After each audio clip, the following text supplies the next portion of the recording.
आपल्या भागामध्ये बऱ्याच अशा काही इन्व्हेस्टमेंट अपॉर्च्युनिटी येतात लोकांकडे, म्हणजे पल्स, पॅन कार्ड किंवा क्रिप्टो अशा गोष्टी बऱ्याच येतात. तर यांना काय मेसेज द्यायचा की काय मिस्टेक्स होतात नॉर्मली, काय अवॉइड केलं पाहिजे?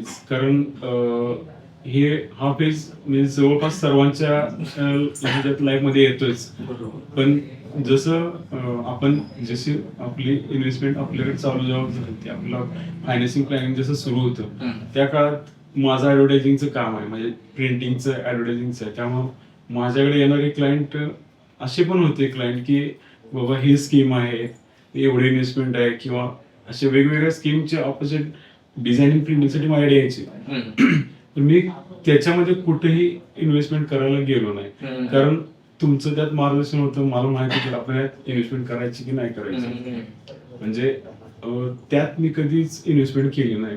तो एक अवेअरनेस होता. बरोबर. त्याच्यानंतर म्हणजे जसं जसं पुढं होत गेलो, म्हणजे जसं काही गोष्टी आल्या तुमच्या लाईफ मध्ये, मला मेसेज एक त्याच्यामध्ये कन्वे करायचा आहे की तुम्ही अशा लोकांना काय मेसेज द्याल, काय अवॉइड केलं पाहिजे. हा तुम्ही स्वतः अनुभव घेतलाय की तुमच्याकडून काही मिस्टेक झालेल्या होत्या, त्या मिस्टेक्स आता पुन्हा लोकांनी करू नये, अशाच्याबद्दल काय मेसेज द्यायचा? That is my request to you. तेच मला सांगायचं होतं की मधल्या काही काळात थोडस आपण डिस्कनेक्ट होतो, म्हणजे थोडस कनेक्शन नव्हतं आपल्याला थोडस.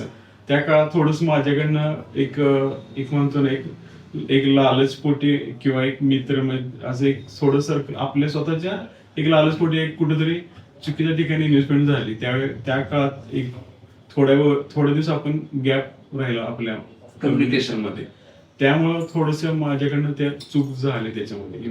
म्हणजे तो अनुभव तसा आलाच, आणि त्याच्यामध्ये ह्या गोष्टी होतच गेल्या की आपण कोणाचं ऐकाय पाहिजे, कोणाचं, कारण जे हा करतोय म्हणून मी करायचं, ह्या गोष्टी नाही झाल्या पाहिजेत. आणि खरोखरच म्हणजे सर्वांनी थोडस आपल्या फायनान्शियल ऍडवायझर घेतच अशा गोष्टी बघितल्या पाहिजेत, केल्या पाहिजेत. ज्या मार्केटला आता शेअर मार्केटमध्ये कमी वेळात जास्त पैसे मिळवायचे जे प्लॅन येतात, जे मेसेजेस आपण पण थोडस त्या वेळेसाठी आपण थोडस आपल्याला एक ग्रीड तयार होते की बाबा आपण एवढे पैसे, आणि समोरून पण असे काही स्कीम असतात की ते कुणाला तर ते रिटर्न्स देत असतात, मग तेच लोक आपल्याला बोलत असतात, आणि मग त्यांचा पण ऐकून आपण त्यात इन्व्हेस्टमेंट करायला गेलो की त्यात नुकसान आहे, खूप मोठं नुकसान आहे, आणि खूप जणांचं यात नुकसान झालेलं आहे. ते नको व्हायला. तुम्ही तो अनुभव स्वतः घेतला, त्यामुळे